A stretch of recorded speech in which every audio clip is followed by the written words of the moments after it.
निखिल कामत का एक मैंने एपिसोड देखा था। रेस्टोरेंट सबसे खराब चीज है.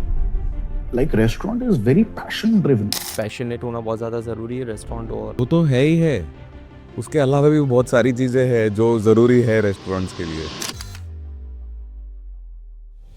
हाइपर प्योर सर क्या है बेसिकली जो आपकी रेस्टोरेंट से आप कैसे वो मेंटेन करते हो? कि जो चीज़ मैं मेरे बच्चों को, मैं मेरी मदर को नहीं खिला सकता ना, वो मैं मेरे कस्टमर्स को नहीं खिलाऊंगा। अपनी इंडिया की फूड इंडस्ट्री का जो कॉन्स्ट्रक्ट है ना, वो फ्रोजन में जा चुका है, बिलीव इट और नॉट। सबवे इसीलिए जाना है क्योंकि उसके माइंड में वो ब्रेड, वो टेस्ट, वो पैटी, वो चीज़ सेट है और उसको एग्जैक्टली वही मिलने वाली है। इसीलिए QSR सक्सेसफुल है। जितने भी अपने अनलिमिटेड वाली रेस्टोरेंट्स जो चलती है, what do you think about it? वो प्रॉफिटेबल होती है? 95% restaurants fail within the first 5 years of its inception. ये जितने भी रेस्टोरेंट्स और वगैरह फेल हो रही है, this are the 3 points which they are missing right now.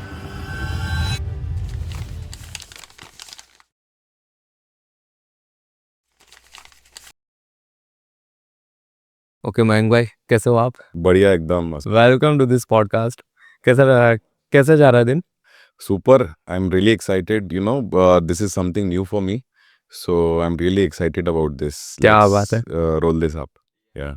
And how was your yesterday? Yesterday was amazing. See, we just did a cafe launch. It is in Thaltej. It's by the name of Afro House. So Afro House is, the name suggests that it is an extension of a house music. So there is लोगों को पता ही होगा, Afro House करके एक genre है music का. So that is how we came up with the name. So and the vibe of the cafe is also very, bohemian. So it has a very chill vibe to it, and it is just next to it is going to be India's largest pickleball court, which is Bainbridge Pickleball in Thaltej. So it is in the same vicinity. So yeah, we are looking forward to it. We just launched it last night, and looking forward for more experiences like that. Yeah. कितने time में launch करने वाले हो cafe? ये cafe अभी हमने just invitees only किया है, and soon in a couple of days we'll going to launch it commercially. Okay, okay. So पहले हम आगे बढ़े और आपकी लाइफ के बारे में ब्रीफ थे। उसके पहले मुझे एक सिंपल जी चीज़ जाननी है कि अगर जो मैं किसी को बताना चाहूँ कि हू इज़ मयंक, तो आप एक ब्रीफ बता दो ना अपने बारे में। See, I'm also currently on the verge of defining myself. I haven't yet defined who am I, but I'm trying to be, a significant person in the food industry in Gujarat. So I've been associated with this brand called Mocha, which is a pan-India level brand. It is an impresario brand, and we are running this since 2015. And apart from Mocha, we have other brands as well in the group, which is called United Farmers Creamery, Saladific, Bogota, and many other cloud kitchens as well. So we have our own bakery, we have our own team of outdoor catering, we do events, DJ nights, and all that. So basically, we are completely into F&B. So this is a very unorganized market because we are into, casual dine segment. We are into fine dine. We are also into QSRs. Okay, United Farmers Creamery and Saladific are our casual dine, quick serving restaurants. And Mocha is a casual dine restaurant. Curry's is a fine dine restaurant. And so we are a group, and that is how we are. So I don't know, I'm answering your question, who is Mayank Gautam? So this is who we are, and I am a part of it. True, true, true. अगर जो ये 3 option आपको मैं बोलूँ, QSR, fine dining and casual dining, 3 में से आप कौन-सा चूज़ करोगे? What is your Very tricky question. Very tricky question. I'm glad you raised it up. But see, for me, if you ask me personally, I'm a casual dine person. Okay, See, I have reasons for it. Um, I will negate QSR because it is something more about taste and consistency. QSR लोग इसीलिए जाते हैं क्योंकि उनको उनका एक set प्रीडिटरमिन्ड चीज़ उनको खानी है। फॉर एग्ज़ाम्पल मैकडॉनल्ड्स, किसी को क्यूएसआर में इसीलिए या सबवे इसीलिए जाना है क्योंकि उसके माइंड में वो ब्रेड, वो टेस्ट, वो पैटी, वो चीज़ सेट है और उसको एग्ज़ैक्टली वही मिलने वाली है। इसीलिए क्यूएसआर सक्सेसफुल है, क्योंकि उनका पैकेजिंग, उनका एक्सपीरियंस, उनका ऑर्डर टेकिंग, उनका टाइमिंग सब सेट है। मैं क्यूएसआर में जाऊँगा, मुझे ये चीज़ मिलेगी, मैं ये लेकर आ जाऊँगा। सो वो कंसिस्टेंसी, यूनिफ़ॉर्मिटी है वहाँ पे क्यूएसआर्स में, इसीलिए वो सक्सेसफुल है। ऐसा मैं मानता हूँ। अब क्यूएसआर्स मेरा जॉनर नहीं है। क्यों? क्योंकि क्यूएसआर्स के खुद के चैलेंजेस हैं। क्यूएसआर्स में आपको मल्टीपल लोकेशंस देखनी पड़ती है। आप एक से स्केलेबिलिटी डिफाइन नहीं कर सकते एक क्यूएसआर से, क्योंकि आपकी जब तक इकोनॉमीज ऑफ स्केल सेट नहीं होगी, जब तक आपके पास वॉल्यूम नहीं आएगा, तब तक आप प्रॉफिटेबल नहीं हो पाओगे। सो क्यूएसआर्स में आपको मल्टीपल लोकेशंस मैनेज करनी है और सिस्टम ड्रिवन चलना है। That is also a big challenge. Even the biggest brands of the world are facing issues. You know, KFC, McDonald's, Burger King, Subway, Taco Bell, many more brands are facing issues by cutting their costs. So, QSRs are good. Unfortunately, there are not many Indian QSRs in the country. QSR division is mostly generated by the Western brands. But now there are Indian brands are coming and they are doing well in the metros. They're soon going to come in Gujarat and other tier 2, tier 3 cities as well. So I'm glad Indian QSRs are also doing well. Burger Singh? Burger Singh is Burger Singh is QSR. Yes, they are doing well. Then Biryani by Kilo is also doing well. So Indian brands, there are so many Indian brands. There is अभी मैं देख रहा हूँ चाप के लिए भी brands आ रहे हैं, सो वो भी एक इंडियन ब्रांड है। फिर बेल्जियन वैफल है, जो लगता बेल्जियन है बट है इंडियन, अपना गुजराती है। सो इंडियन ब्रांड है वो, बट वो है बहुत अच्छा। और उन्होंने the good thing about Belgian waffle is I love it because उन्होंने वो सेट किया हुआ है, उनका टेस्ट, उनकी यूनिफॉर्मिटी, उनकी consistency. And the biggest thing that the good thing that they did was they created that niche. Gujarat में कौन वॉफल्स खाता था पहले? सिर्फ आइसक्रीम्स खाते थे डिजर्ट्स के लिए और पान खाते थे।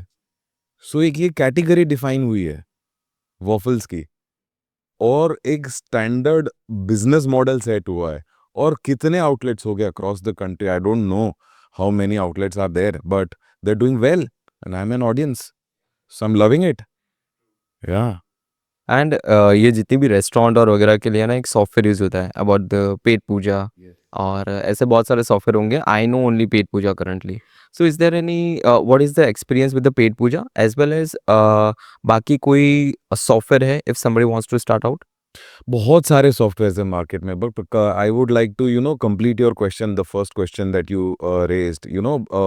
आपका क्वेश्चन ये था कि क्यूएसआर, कैजुअल डाइन और फाइन डाइन। या आई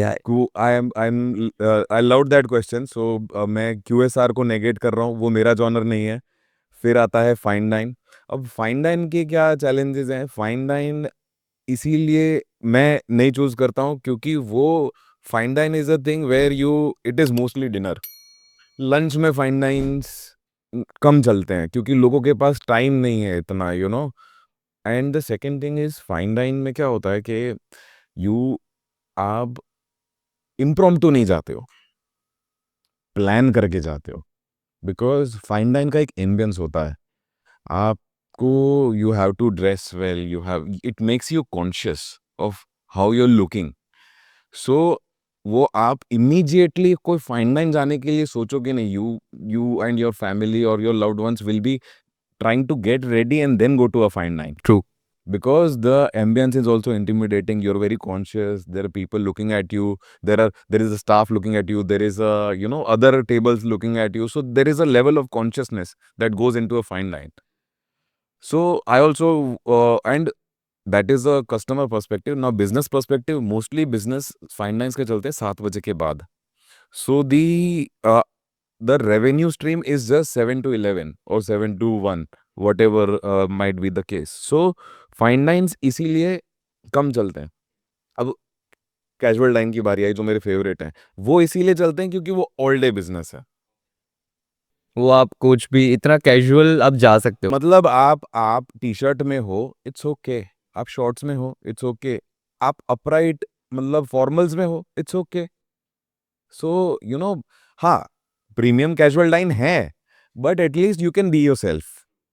ऐसा मैं मानता हूँ. हो सकता है लोगों के लिए वो ना हो, बट मुझे लगता है कि कैजुअल डाइन एक कंफर्टेबल स्पेस है अगर आपने विसिनिटी उसकी अच्छी चूज करी और आपने अपने बिजनेस को सही जगह पे पोजीशन किया है. So casual dine is a good process where your business starts at 11 AM and closes at midnight और later at night. So it's an all day business. और जनरली कैजुअल डाइन क्यों चलते हैं? हमारा कैजुअल डाइन इसीलिए चल रहा है क्योंकि क्या होता है कि लोगों का टाइम फिक्स नहीं होता है खाने का. लोग बिजी हो जाते हैं, किसी का लंच स्किप हो गया तो फाइन डाइन बंद हो गई, तो वो 3 से 7 कहाँ जाएंगे? वो हमारे जैसे कैजुअल डाइन स्पेसेस में आते हैं जहाँ पे उनको ऑल डे डाइनिंग के ऑप्शंस मिलते हैं. इसीलिए आप हमारे कैफ़ेज़ में कभी भी जाएँगे 3 से 7 के बीच में भी लोग होते ही हैं. सो एक वो बहुत मेरे हिसाब से बहुत कंफर्टेबल स्पेस है एक रेस्टोरेंट के लिए काम करना, जहाँ पे उसकी इन्वेंटरी बढ़ रही है क्योंकि वो पूरे दिन ऑपरेट कर रहा है, बट उसके सामने उसका रेवेन्यू भी क्रिएट हो रहा है. So to me casual dine is a very value proposition model for any restaurant if you place it right, and it has more potential to grow okay, in the country. Okay. And आप fine dine है उसमें आपकी कौन सी restaurant है? Curries, curries. And अपना ये quick वाली जो QSR में. QSRs में यूनाइटेड फार्मर्स क्रीमरी है. ओके. एंड अपना कैजुअल डाइनिंग में. मौका है, फिर बोगोटा है, या एंड अभी हमने जो कल ही लॉन्च किया है एफ्रो हाउस, वो भी कैजुअल डाइन कैटेगरी में है. So it's a cafe. या या. अब मेरा जो दूसरा वाला क्वेश्चन था व्हाट द पेट पूजा. सो पेट पूजा मतलब क्या है कि it has defined the restaurant billing process, because they have a set system. they have placed their model in such a way that आज की डेट पे अगर मुझे भी रेस्टोरेंट करनी है तो मेरा कंफर्ट जोन ये है कि क्योंकि मेरा स्टाफ ऑलरेडी पेट पूजा जानता है, उनको ट्रेनिंग नहीं देनी पड़ेगी, तो मेरे लिए वो कंफर्टेबल है, चलो पेट पूजा ही ले लो. टू टू तो टू मुझे ट्रेनिंग भी नहीं देनी पड़ेगी, नए सॉफ्टवेयर में गाइड भी नहीं करना पड़ेगा, और मेरा स्टाफ ऑलरेडी ट्रेंड है, वो कहीं पे भी नौकरी करके आया होगा, पेट पूजा यूज़ कर रहा है, तो वो मेरे लिए ईजी है. However there are many other good players in the industry. For example, there is Rista Technologies, there is other local players which have very good softwares, but they do not have that reach, that penetration in the market because of many factors. See, आपके पास world का best product POS है, but is the audience ready for it? You have to understand what need and what problem solving are you giving, or what is the price point that you're selling at, and what is the service that you're giving. So there are many factors to the softwares. And about the digital QR which digital QR menu which is trending right now, आपने वो सब अपने restaurants में include किया हुआ? Yes. Yeah what are your views on it? Yeah, so it's a very nice question. So the digital QR started with the COVID era because the COVID had made us touch less so that we be safe. True. But my opinion to the QR is लोग अपने life से restaurants, cafes या कोई QSRs में इसीलिए जाते हैं क्योंकि वो टेक्नोलॉजी से दूर होना चाहते हैं. The look and feel of a menu is much greater. It is a part of your experience. True. Because आप क्या होता है कि जब आपने QR कोड स्कैन किया है, आपके पास 1, 2, 3 पेजेस तक आप जाएंगे अपने फ़ोन में, पर अगर आपका मेन्यू बड़ा है तो कस्टमर क्या करेगा, वो बेस्ट सेलर तक ही पहुंचेगा और फिर 2-4 पेज करेगा और फिर 10 पेज वो नहीं देखेगा. सो आपका मेन्यू जो है वो एक्सप्लॉइट नहीं हो रहा है और लोग उसको अच्छे से एडुकेट नहीं हो पा रहे एज अ क्यूआर, ऐसा मेरा मानना है क्यूआर से। सो मेरा ये मानना है कि क्यूआर एक अच्छी चीज़ है, उसको रखना चाहिए, बट उसके ऊपर आधारित नहीं रहना चाहिए। क्योंकि क्या होता है कि एक रेस्टोरेंट के लिए वो एक हानिकारक चीज़ है, वो कस्टमर वही देख रहा है जो उसको आगे दिख रहा है। व्हेरेas जब वो मेनू हाथ में पकड़ता है, वो आपकी फ़ील करता है, आपके मेनू किस क्वालिटी का बना है, आपके एम्बियंस में है, वो लोगों को सजेस्ट कर रहा है, क्या ये लोगे आप? कस्टमर खुद अपने लोगों को सजेस्ट कर रहा है। फिर हमारा सर्वर आता है, वो जब उनसे बात करता है कि सर आप ये भी ट्राई कर सकते हो, वो जब दिखाता है, तब एक्सप्लोरेशन प्रोसेस बढ़ जाती है मेन्यू की।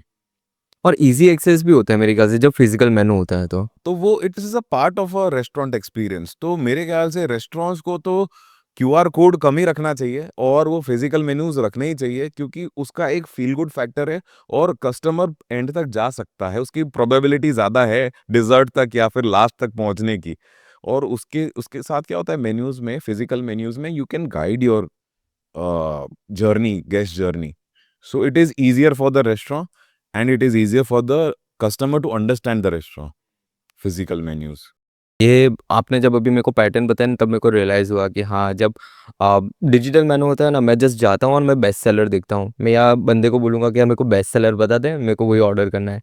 बिकॉज़ बहुत इतना ज़्यादा कौन स्क्रॉल हाँ, करे। स्क्रॉल। और होता क्या है कि हम ऑलरेडी अपने जीवन में सब स्क्रीन से ही घुसे हुए हैं। स्क्रीन हम स्क्रॉल कर रहे हैं, लैपटॉप पे काम कर रहे हैं, अगर ब्रेक ले रहे तो मूवीज देख रहे वो भी स्क्रीन में है, या फिर टीवी देख रहे वो भी स्क्रीन में। So restaurants is something offline. Escape. हाँ, it is an escape from your real world, so that you be with people, you smile, you chatter, and you get back to your routine.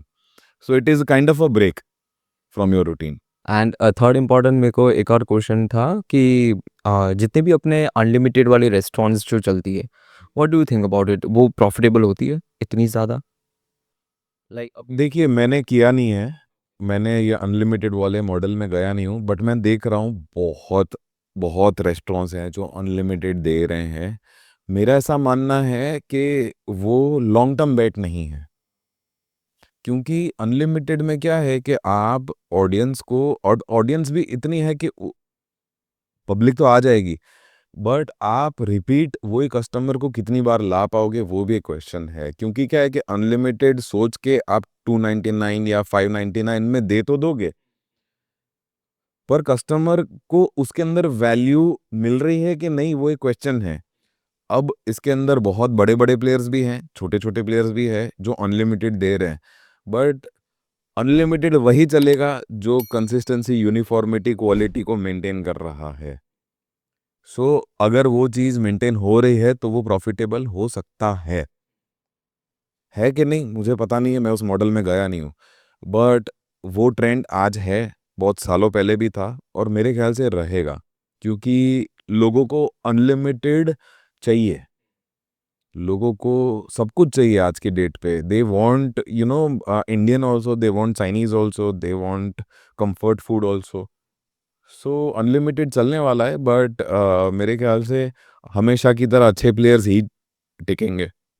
And अभी restaurant में बहुत सारे ना video viral हो रहे हैं, जहाँ पे अगर जो आप देखोगे रेड्स घूम रहे हैं और लोग अगर जो खाना बना रहे हैं तो बहुत हाइजीनिक नहीं होता है, या जो रेसिपीज़ या जो भी ग्रेवीज यूज़ होती है उसको एकदम कोल्ड स्टोरेज में यूज़ किया जाता है, और आप अगर जो देखोगे ना पूरा एकदम थिज गया होता है, and they burn it out and उसके बाद उसमें से वो ग्रेवी बनाते हैं एंड तुम्हें सर्व करते हैं, एंड उसकी वजह से रेस्टोरेंट में ऐसा बोला जाता है कि तुम्हारा खाना फ्रेश नहीं होता है।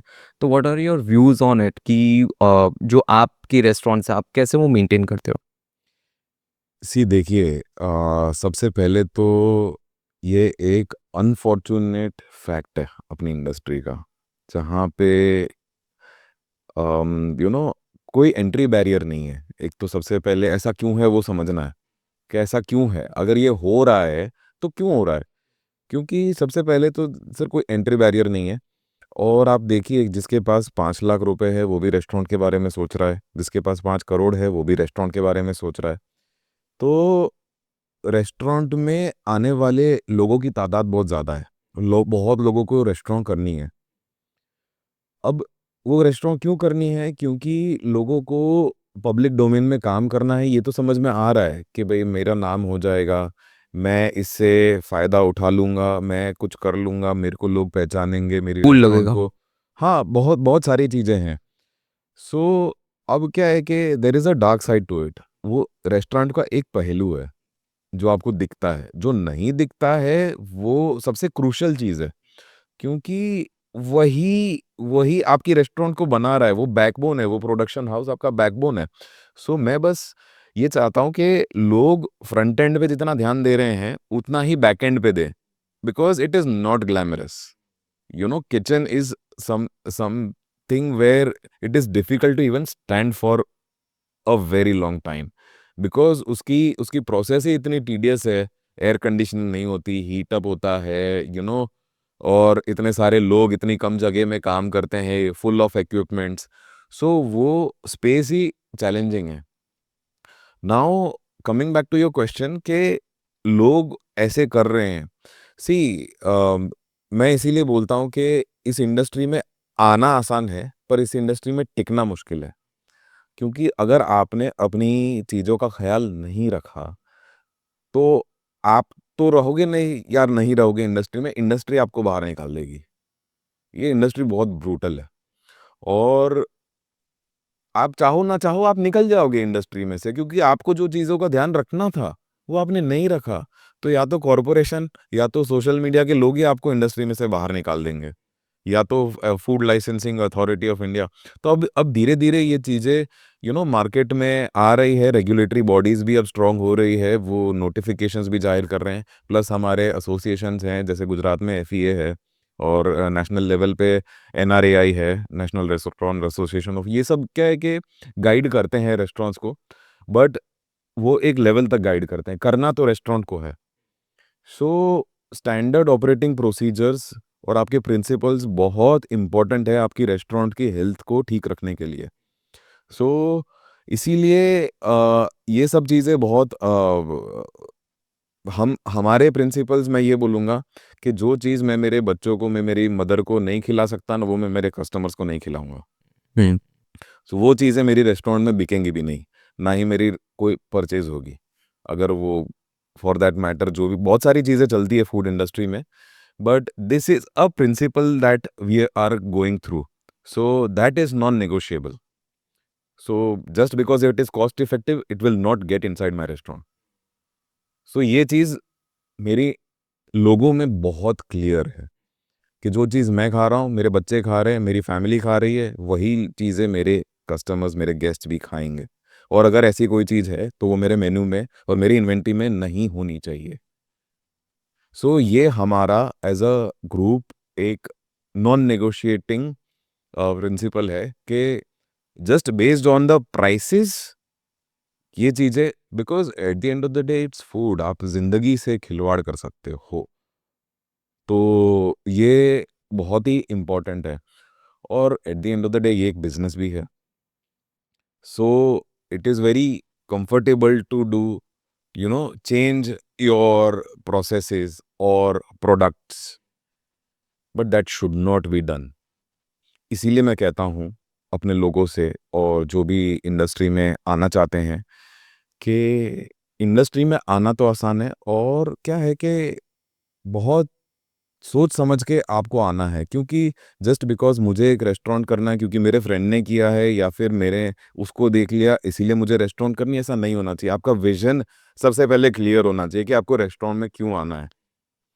आप कितना पैसा बर्न करने के लिए रेडी हो, क्योंकि वो भी एक डिसाइसिव फैक्टर है।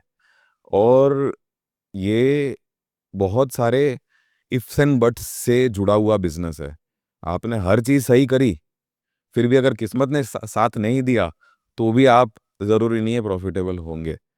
So it is a challenging business wherein you might be getting that research where 95% restaurants fail within the first 5 years of its inception.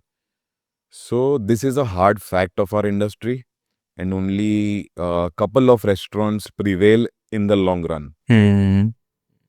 So there is, so that is why people like us are more prominent, and wherein there are, जब as a customer जब आपको भूख लगती है, तब आपके mind में ना वैसे तो आपके पास ऑप्शंस 5,000 है खाने के, आपके घर से बाहर निकलोगे या स्विगी जोमेटो करोगे तो आपके पास 5,000 रेस्टोरेंट या आउटलेट्स है जो आपको खाना दे सकते हैं। पर जब आपको भूख लगेगी तब आपके पास सिर्फ 4 या 5 ऑप्शंस होंगे माइंड में कि मैं ये 4-5 जगह से ही ऑर्डर करूंगा। So this is the biggest challenge for every restaurant. How do you get into the top 5 of your cast? You have to be at the top 5, only then you will be profitable. Who's your guest? Defining your guest. Who's your target audience? अगर आप ये बोलोगे कि मुझे बच्चे भी चाहिए और बूढ़े भी चाहिए, मुझे जेनजी भी चाहिए, मुझे कॉर्पोरेट्स भी चाहिए, सब चाहिए, वो नहीं हो पाएगा, बहुत मुश्किल है। सो आपको पहले ये अंडरस्टैंड करना है आपकी टारगेट ऑडियंस कौन है, आप उनको कौन से कुजीन में ले जाना चाहते हो और क्या आप उसमें बेहतर हो, आप मार्केट से कुछ यूनिक ला पाओगे, क्या आप बेहतर कर पाओगे लोगों से, तो आपकी रेस्टोरेंट चलेगी। क्योंकि there are already so many players doing better than you already. We still face that challenge after so many years because there are better players than us in the industry and that is the reason we are on our toes because if we will not do, somebody else will do. So that is a governing factor also to us. सो पहला जो उसके बाद मेरे को जो question था ना वो ये था कि जो शंभू और वगैरह जो शंभू है अपना अड्डा है ये तरीके के जो QSR है वो बहुत ज़्यादा मेरे को चलते हुए दिखे हैं एंड प्रॉफिटेबल भी मुझे ऐसा लगा कि हाँ ये लोग बहुत ज़्यादा है because there is continuous rotation of a particular thing और हैबिट फॉर्मिंग बिजनेस है basically coffee chai so what do you think about if a person wants to open a business and open a restaurant then उसको इस तरीके के जो business होते हैं उसमें जाना चाहिए और या तो फिर फाइन डाइन या उसमें जाना चाहिए। See it all depends on सबसे जैसे मैंने बोला कि सबसे पहले आपका विजन क्लियर होना चाहिए कि आप किस पर्पस से रेस्टोरेंट खोल रहे हो, नंबर वन। और आपके एक तो कौन सा रेस्टोरेंट वो बाद में आता है, किस टाइप का रेस्टोरेंट, सबसे पहले तो ये आता है कि आप का ये प्राइमरी बिजनेस है कि नहीं। रेस्टोरेंट्स का फेलियर होने का सबसे बड़ा कारण ये है, मुझे ऐसा लगता है कि ये लोगों का प्राइमरी बिजनेस होता ही नहीं है, साइड बिजनेस है साइड हसल। Side business. तो जैसे ही वो साइड बिजनेस हो जाता है वो साइड रेवेन्यू हो जाती है, साइड रेवेन्यू हो जाती है आपकी प्रायोरिटी नहीं हो जाती। जैसे ही आपकी प्रायोरिटी नहीं है तो वहां पे नजर हटी दुर्घटना घटी चालू हो जाता है। और जैसे ही वो चालू हो जाता है आपको पता है क्या होगा, क्योंकि क्या होता है कि इतनी सारी चीज़ों का ध्यान रखना है एज अ रेस्टोरेंट। अब मैं ये बताना चाहूँगा नए लोगों को कि रेस्टोरेंट के ना 2 टाइप के पहलू होते हैं। एक होता है माइक्रो मैनेजमेंट और एक होता है मैक्रो मैनेजमेंट। माइक्रो मैनेजमेंट में क्या होगा, आपका कस्टमर एक्सपीरियंस, आपका पूरा ब्लूप्रिंट एंट्री से लेके एग्जिट तक आप उसका एक्सपीरियंस कैसे दे रहे हो, आपका स्टाफ कैसा ट्रेंड है, आपका मेन्यू कैसा है, आपका एम्बियंस कैसा है, क्या आपके सारे इक्विपमेंट्स चल रहे हैं, लाइटें वाइटें परफेक्ट है, सारे air conditioning cooling music everything is at place और नॉट। सो और फिर उसका फूड टाइमिंग, उसकी फूड क्वालिटी, उसकी पोर्शन साइज, तो ये माइक्रो मैनेजमेंट चीज़ें हैं, उसका एक्सपीरियंस, उसका फीडबैक। और दूसरी, हाँ, छोटी छोटी बारीक चीज़ें होती है जो जो मैटर करती है एज अ कस्टमर। और दूसरा होता है एक मैक्रो मैनेजमेंट। मैक्रो मैनेजमेंट ये है कि आपके रेस्टोरेंट के सारे डिपार्टमेंट्स कैसे काम कर रहे हैं, क्या सर्विस और किचन कोऑर्डिनेटेड है, क्या आपका प्रोडक्ट्स टाइमली आपके रेस्टोरेंट्स तक पहुंच रहे हैं, क्या आपकी टीम इफेक्टिवली वर्क कर पा रही है, are they working like a team और आर दे वर्किंग लाइक सबसे रेस्टोरेंट में मैं अपने टीम को ये बताता हूँ कि मैं इम्पोर्टेंट नहीं है, हम इम्पोर्टेंट है। सो मैंने कुछ सालों में ये चीज़ समझी है कि running a restaurant is not a marathon, running a restaurant is also not a 100 meters dash. What is it? It is a relay race. It is a relay race where you run with that baton and then pass it on to the next person who runs, and then he passes it on to the other guy who runs, and so that the team wins, not a person wins. So running a restaurant is like a relay race. So at the end of the day, the team wins.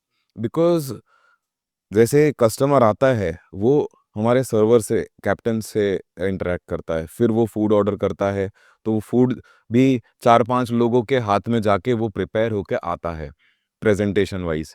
सो वो batten पास करता है server को, kitchen वालों को, kitchen वाले भी किसी से प्रोसेस कंप्लीट करके आ रहे हैं, तो वो बेटन पास हो रहा है और फिर वो जाता है बिलिंग तक। तो जब तक ईच एंड एवरी पर्सन ने अपना काम परफेक्टली नहीं किया है तब तक वो कस्टमर खुश नहीं है। अगर कहीं पे भी वो चैनल में गड़बड़ी हुई वो कस्टमर एक्सपीरियंस बिगड़ता है। सो टच पॉइंट्स बहुत होते हैं रेस्टोरेंट में और that is a big challenge. ये बहुत सारे लोगों को नहीं पता होगा। इनफैक्ट आप कितनी बारीकी, जैसे कि आपने मैक्रो और माइक्रो का पूरा जो मैनेजमेंट बताया, आप जैसे कि एक रेस्टोरेंट में जाते हो और एक बल्ब भी उड़ा होगा ना, अरे ये तो ऐसा, इनका तो इतना भी ध्यान नहीं है, हाँ हाँ इतनी हाँ छोटी सी हाँ, बारीकी चीजें भी अपने नोटिस। बिल्कुल बिल्कुल। और होता क्या है कि हम एज ह्यूमंस क्या है, अनफॉर्चुनेटली हम नेगेटिव चीजें पहले पकड़ लेते हैं। हम चाहते नहीं है बट वो हो जाती है। एज अ बिजनेस हम भी हमारे स्टाफ को बोलते हैं यार इतनी सी चीज नहीं दिख रही तुझे, सो वो हो जाता है। ऑल्दो उसने बाकी सब चीजों का ध्यान रखा है। Everything is taken care of, but ये बट वाली चीज क्यों ये नहीं जो हो। हम आ रहे हैं सब ठीक है, अच्छा ये क्यों, अरे ये यहाँ क्यों नहीं है, क्या कर रहे हो? तो हम तो हम भी ये भी कहते हैं हमारे कोर टीम को कि हमारे नजरिए से भी देखा करो चीजों को, क्योंकि गेस्ट का नजरिया तो ओमनी प्रेजेंट है, वो हर चीज देख रहा है जो आप कर रहे हो और करना भूल रहे हो। whatever you are acting and whatever you're omitting to act, that is also being noticed. So we have to be very omnipresent. हमारे एंटेनाज ऑलवेज खड़े होने चाहिए, जिससे क्या है कि हम हमारे गेस्ट को एक परफेक्ट एक्सपीरियंस दें और गेस्ट को खुशी खुशी स्माइल के साथ वापस भेजें अपने घरों में। ओके। सो इतनी सारी जो आपने रेस्टोरेंट्स अभी बनाई है, ओके, वहाँ पे आप हर जगह पे every day every time present तो नहीं रह सकते। How do you manage all of this things. See, it's a very difficult thing to do. I am also still learning. But if I say कि हम ये कर पा इसीलिए रहे हैं क्योंकि सबसे पहले तो हम सिस्टम ड्रिवन हैं, हमारे सिस्टम्स मजबूत हैं और वो सिस्टम्स को गवर्न करने के लिए हमारे लोग बहुत इंपॉर्टेंट हैं। आपको ये सिस्टम बनाने में कितना टाइम लगा। बहुत टाइम लगा, हम अभी भी बना ही रहे क्या बात हैं। कर रहे हो, every day learning. It's an everyday learning because you know what used to work in 2015 is not working anymore, and what will work in the future we don't know. When did you started out this whole restaurant? See, it started in 2015. Unka Bodak Dev. That So was your first one? yeah, that was I got into the business later. It was started by my dear friend, and he involved me. His name is Devarshi Patel. He's a builder and a advocate right now. So he bought this business to Ahmedabad, and I still thank him because he chose me to run the show rather than his own family member. So I'm really grateful to him that he gave me that first break. So I lived it up. मुझे मेरे पास तो और कोई काम नहीं था because I'm coming from a very different industry. If we speak about me, I did my schooling from Ahmedabad only. Then I went to Australia. And उसके बीच में भी मैंने थोड़ी कॉलेजेस बदली क्योंकि मुझे समझ नहीं आ रहा था पढ़ना क्या है और मुझे करना क्या है लाइफ में। So I was very not very clear in my school days and my college days what am I going to get into. आपने क्या उस टाइम पे बीबीए चूज किया था या बिजनेस एडमिनिस्ट्रेशन, या। So I did that from Melbourne and then I came back to India and I worked as an employ in Adani Wilmar. Very humble backgrounds. ये Adani Wilmar में क्या काम किया आपने। मैं ट्रेडिंग एंड एक्सपोर्ट्स डिपार्टमेंट में था एंड वहाँ पे we were into agro commodities. Adani Wilmar में it is the one of the largest oil manufacturer of India. So we were into castor oil and we used to be one of the prominent players, but I was just an employ there. I did that for 3 years and after that I was with my jijaji. We still have that manufacturing sector of plastics with my jijaji, but I did that till 2015, and after that I came to this food industry. कितनी as हो गई अभी आपकी? मैं अभी 40 का हो चुका हूँ. ठीक है, it took you long time, like आपका 10 अपने बोलते हैं ना 10 का पूरा आपको एक जगह पे निकालना पड़ेगा, then you will go through. तो आपने 2015 में शुरू किया था and it's 2025। So yes, it's been 10 years, and now I have reached to the podcast. Yeah, finally, definitely. You have achieved it, like, and still learning now. Yeah. सो ये जो निखिल कामत का एक मैंने एपिसोड देखा था, उसमें बादशाह बोलता है कि अगर जो आप रेस्टोरेंट ओपन कर रहे हो और अगर जो आप पैशनेट नहीं हो तो आप मत रेस्टोरेंट ओपन करो, बिकॉज ही हैज़ फेस्ड, उसने रेस्टोरेंट ओपन की थी एंड उसका फेल गया पूरा रेस्टोरेंट। तो आपका इसके ऊपर क्या पॉइंट ऑफ व्यू है? What do you think about it? Passionate होना बहुत ज़्यादा ज़रूरी है रेस्टोरेंट और वो तो है ही है. उसके अलावा भी बहुत सारी चीज़ें हैं जो ज़रूरी है रेस्टोरेंट्स के लिए. पैशन तो क्या है कि हर किसी के पास है. Everybody wants to do good only, nobody wants to do bad. Everybody wants to do good, everybody wants that prestige and flair, but nobody wants to grind. Nobody, किसी को पसीना नहीं बहाना, किसी को द डिफिकल्ट थिंग्स नहीं करनी.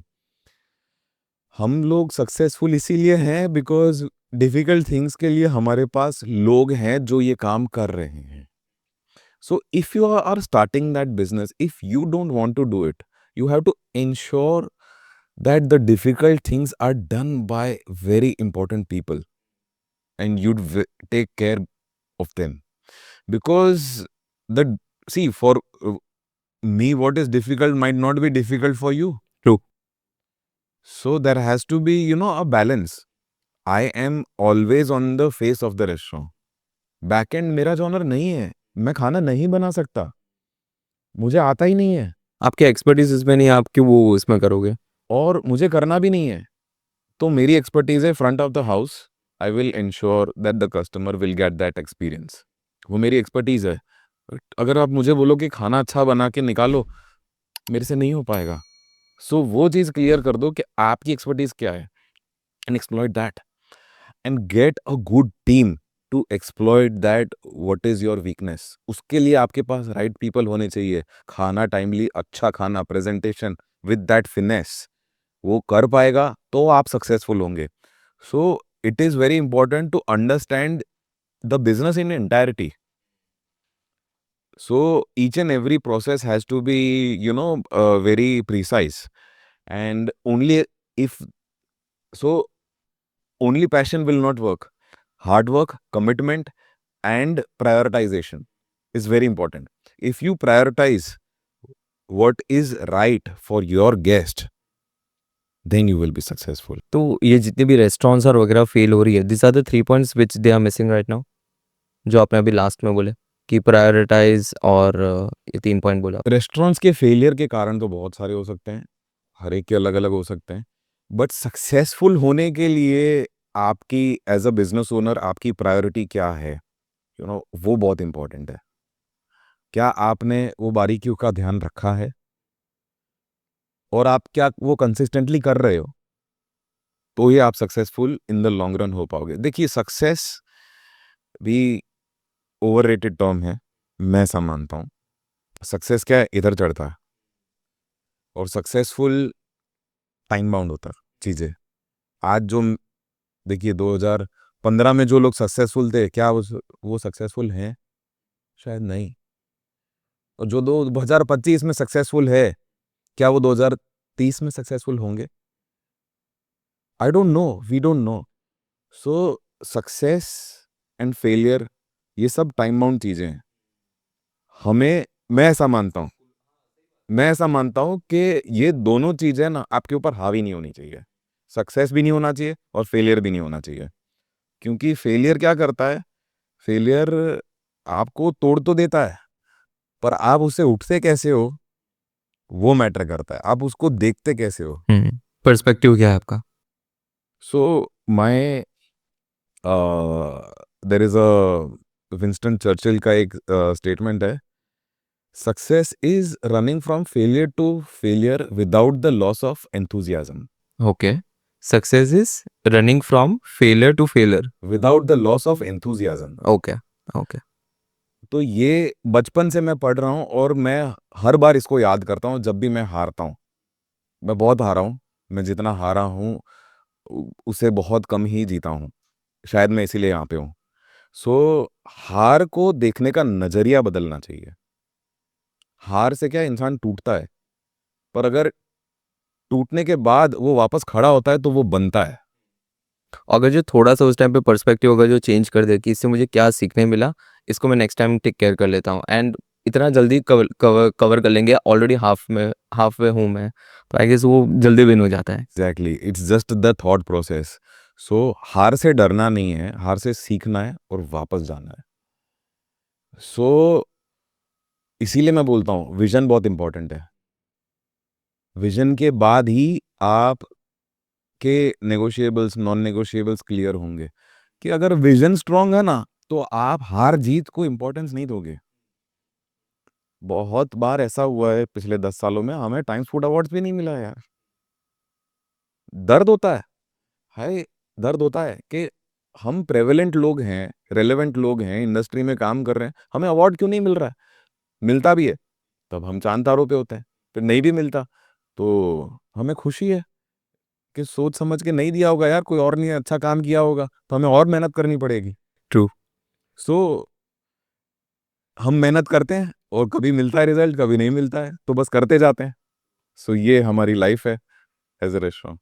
And आपका जो फैमिली बैकग्राउंड है वो क्या है? लाइक स्कूल का आपने बताया मेरे को, कॉलेज में आपको इतनी ज़्यादा क्लैरिटी नहीं था एंड आपकी फैमिली का रिएक्शन क्या था and what is your family background? See I मेरे फादर एन आईपीएस ऑफिसर थे। बराबर। He was the commissioner of police in Ahmedabad, Vadodara, Rajkot. So I was born with a silver spoon. मेरे पापा ने Prestige और flare तो बहुत थी, क्योंकि इन अब पुलिस कमिश्नर का बेटा, उसकी अलग फायदे होते हैं। तो मेरा बचपन बहुत ही बिगड़ा हुआ गया है और बहुत मौज में मेरा बचपन गया हुआ है। I am very proud of it. So but क्या हुआ कि मैं ये बहुत लोगों के साथ शेयर नहीं किया है, पर आज कर ही लेता हूँ, अपने बैकग्राउंड में जा रहा हूँ तो। सो मेरे पापा की छवि है ना मेरे पे हावी हो रही थी, क्योंकि मैं जैसे ही टीनेज के बाद बड़ा मतलब लोगों से मिलता था ना, तो मुझे लोग इंट्रोड्यूस ऐसे कराते थे, ये सर मयंक है, ये कमिश्नर का बेटा। सो बहुत गर्व था मुझे मेरे पापा पे कि भाई मैं कमिश्नर का बेटा हूँ। बट फिर इवेंचुअली वो चुभने लगा यार, कि ये तो मैं डिफाइन हो गया यार, मैं कमिश्नर का बेटा हूँ, मेरी कोई पहचान ही नहीं है। तो वो धीमे धीमे मुझे चुभने लगी एंड आई स्टार्टेड मिसिंग के भाई मैं कुछ हूँ ही नहीं, मुझे मैं क्या हूँ। वो सेल्फ रिफ्लेक्शन में मैं खोने लगा। पर वो खोने के बाद भी मैं मतलब काफ़ी साल इधर उधर स्ट्रगल किया। मैंने बताया था मैंने नौकरी भी की हुई है, मैंने मेरे जीजा जी के साथ भी काम किया हुआ है। सो स्ट्रगल खूब किया है, बट मुझे मिल नहीं रहा था जो मुझे चाहिए था।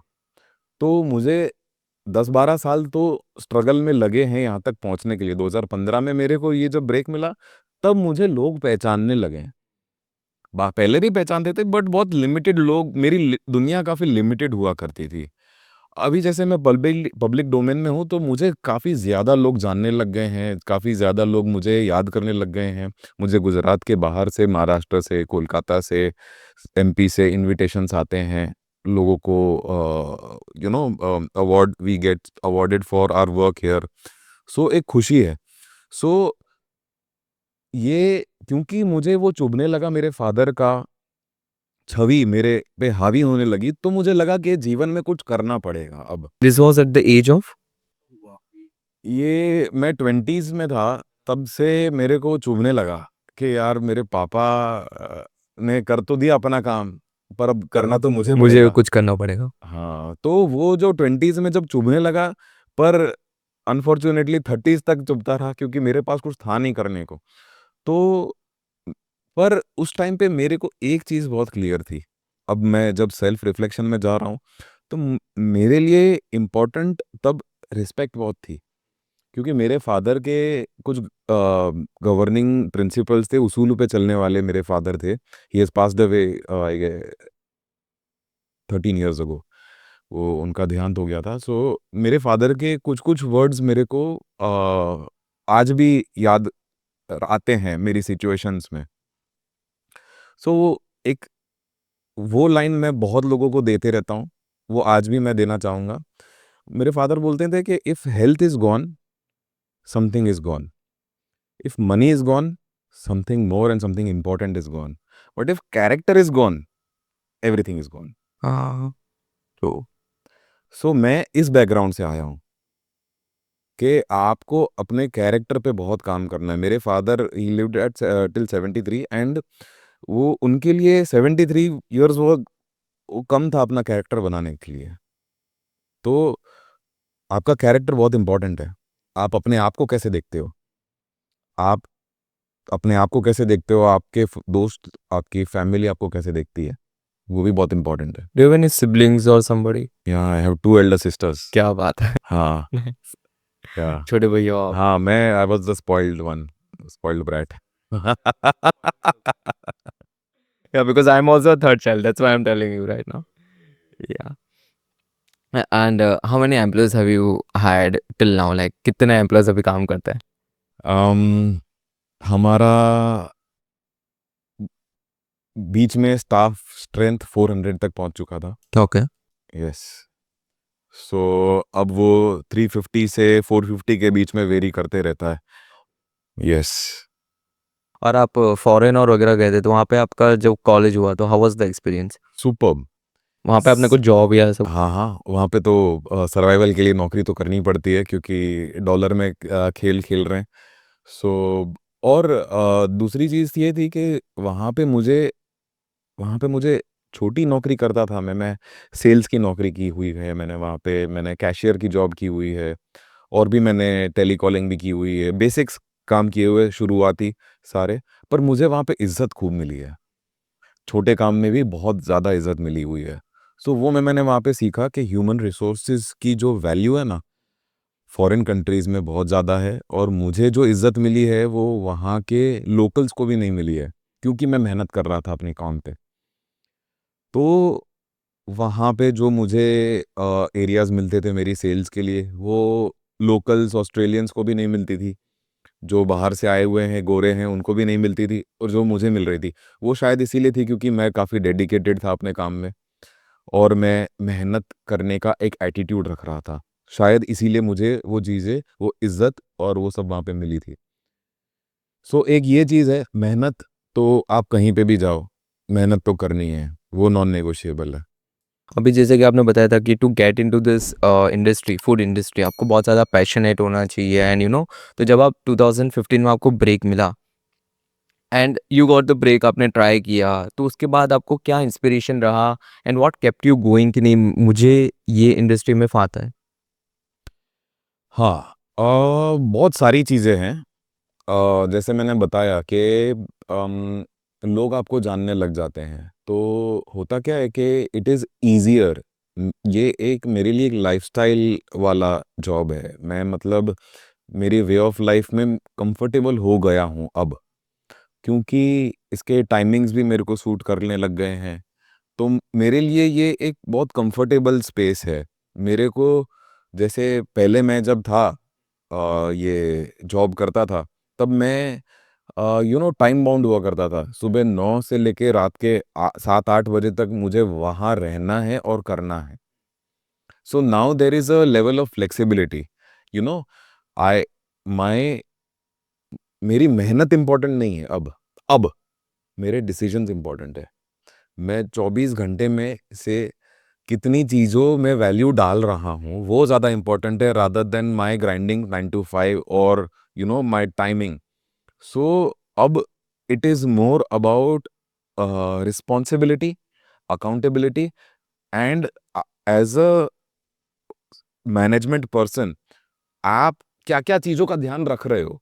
क्योंकि यहाँ पे कोई आपको बोलने वाला नहीं है। This is an unfortunate space where nobody is coming you and telling you कि तुझे ये करना है, तूने क्यों नहीं किया है? और हमने अगर वो भूल गए हैं, तो फिर हमारा काम अगले दिन हमें बताता है कि हमने ये नहीं किया था, इसीलिए ये फेस करना पड़ रहा है। True, true.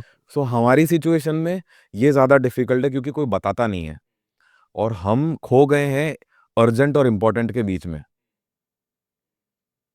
हम अर्जेंट पे ज़्यादा ध्यान दे रहे हैं, पर हम इम्पोर्टेंट चीज़ें छोड़ रहे हैं। तो एज़ अ बिज़नेस हमारा काम ये है कि अर्जेंट जितनी कम चीज़ें हो पाए, वो करें, सिस्टम्स पे ध्यान दें और इम्पोर्टेंट चीज़ों पे ध्यान दें।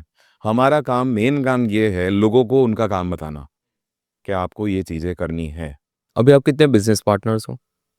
काफ़ी है, अभी ग्रुप भी बड़ा है और पार्टनर्स भी बहुत हैं। अलग-अलग रेस्टोरेंट में अलग-अलग बिज़नेस अलग-अलग रेस्टोरेंट्स, अलग-अलग ब्रांड्स, अलग-अलग आउटलेट्स, सो बहुत लोग हैं and it's difficult because group को सँभालना, इतनी सारी लोगों को अलाइन करना, it's a difficult thing. Okay.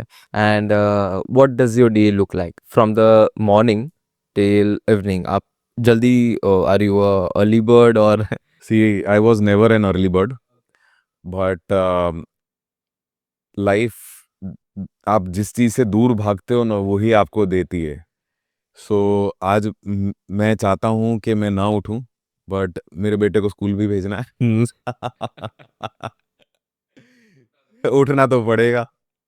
So I have to wake up early and I have to get late. So but we are managing because it is a good thing. I'm able to manage my work, family, my people. So yes, I'm glad. Okay. So you wake up at 7? Yeah, 7, 7 7, 7 to 7:15. या 7:15 से लेके आप 9-10 बजे तक घर पे होते हो? यस 9-10 बजे तक तो घर पे होता हूँ। हाँ हाँ हाँ, उसके बाद फिर I start my day at 10:30। Straight away, right.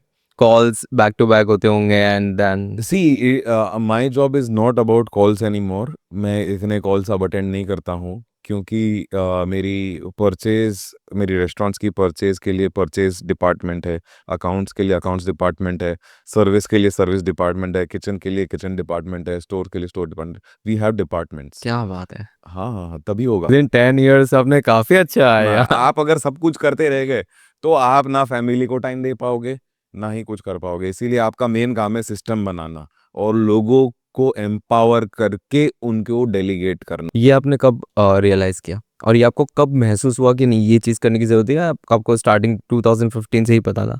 बिल्कुल नहीं, बिल्कुल नहीं। I am a very difficult person to work with. हाँ, मैं जहाँ पे ज़्यादा टाइम स्पेंड करता था, तो वहाँ का स्टाफ भी मेरे से परेशान रहता था। ये मुझे पता चलता था मेरे पार्टनर्स के थ्रू, क्योंकि वो तो मुझे नहीं बोल रहे सर आप परेशान कर रहे हो अब हमें, बट मेरे लोग बोलते थे कि यार थोड़ा easy, let it go. So eventually hospitality food industry ने मुझे ये सिखाया है कि आपकी रेस्टोरेंट में या आपके रिज़ॉर्ट में या आपके होटल में अगर कस्टमर आ रहे हैं, तो आपका इंटरैक्शन ऑन द फ्लोर बहुत इम्पोर्टेंट नहीं है। क्यों पता है? क्योंकि आप प्रोफ़ेशनल नहीं हो, आपका स्टाफ प्रोफ़ेशनल है। वो एक तरीके से बात करते हैं और आप एटीट्यूड लेकर जा रहे हो अपना। आप कौन हो? आप अपना अहंकार लेकर जा रहे हो कि मैं ये हूँ। सो मेरा ऐसा मानना है कि आपकी रेस्टोरेंट में आपका interaction with your customers should be very limited. Your managers, your captains, your people are the face of your brand and they should only guide it. So ये मुझे बहुत लेट रियलाइज हुआ क्योंकि मैं ये सोचता था कि मेरे स्टाफ कर नहीं पा रहे, रुको मैं बताता हूँ, मैं टेबल पे जाता था। मैं कर लेता हूँ, आप रुको। बट मैं क्या यूनिफॉर्म में नहीं हूँ, तो वो अच्छा भी नहीं लगता। So at the end of the day it's not about how you do it, it's about how you make your people do it, how empowered your people are, how knowledgeable they are, how are they doing it. That is more important. It's not about you, it's about your people. How many restaurants have you launched till now? See, launched तो 4-5 ही की है, फिर तो बाकी सारे QSRs हैं। और out of Ahmedabad, out of Gujarat आपने कोई रेस्टोरेंट? आउट ऑफ अहमदाबाद हमने आनंद में किया है, मोका इन विद्यानगर आनंद। सो उसको 8 महीने ही हुए हैं, and that is a new space again. Being a brand we are also facing again challenges. So if we are not a brand, we are facing challenges. If we are a brand, we are also facing challenges. Because brands के साथ एक perception जाती है कि ये महंगा होगा, तो वो महंगे होने की एक परसेप्शन से भी आपको एक इशू आता है। आप जो फुटफॉल जनरेट करना चाहते हो वो नहीं हो रहा है, so you have to give that extra mileage to the marketing communication, that हम इतने महंगे नहीं, we have this, we have that. So उसके भी सेट ऑफ चैलेंजेस हैं, जियोपॉलिटिकली उधर की सिचुएशंस क्या है, तो सब हर एक का अलग अलग है। अभी तक कोई बॉलीवुड एक्टर के साथ आपने कोई रेस्टोरेंट और वगैरह ओपन किया है? नहीं। सो 2015 में जब मोका बोडकदेव ओपन हुआ था, so thanks to our architect Amrita Lakhani, she had that vision in her mind कि कुछ यूनिक करना है, कुछ नया देना है। सो जो 2015 में अमृता ने सोचा कि एक पूरा फ्लोर का सीलिंग तोड़ के वो जो स्टेयर्स नीचे जा रहे हैं और वो डबल हाइट जो क्रिएट हो रही है विथ दैट ग्लास फसाड, सो वो जो एरीनेस, जो एनवायरनमेंट क्रिएट 2015 में हुआ था, वो आज भी बेंचमार्क है।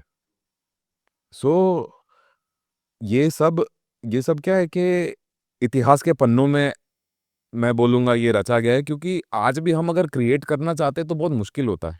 बट 2015 में architect had that thing in mind कि we can do something like this. Because as a restaurant, what we do is generally we look at the space. There is a tunnel property, we try to create generally buildings में क्या है कि tunnel property पर square feet का rent होता है और उस टाइप की होती है, तो वो क्या है कि एक रेस्टोरेंट के लिए बहुत मुश्किल हो जाता है काम करना। It's very difficult to sustain yourself in a tunnel property, because आप उसके अंदर क्या कितना कर लोगे, कितना कर लोगे। आपको एक लाइन में लोगों को बिठाना और एंड में आपका किचन होगा, so it's very difficult to create an experience. Whereas why Mocha is doing well, because we have that ऊपर भी है, नीचे भी है, आगे भी है, पीछे भी है, इंडोर भी है, आउटडोर भी है।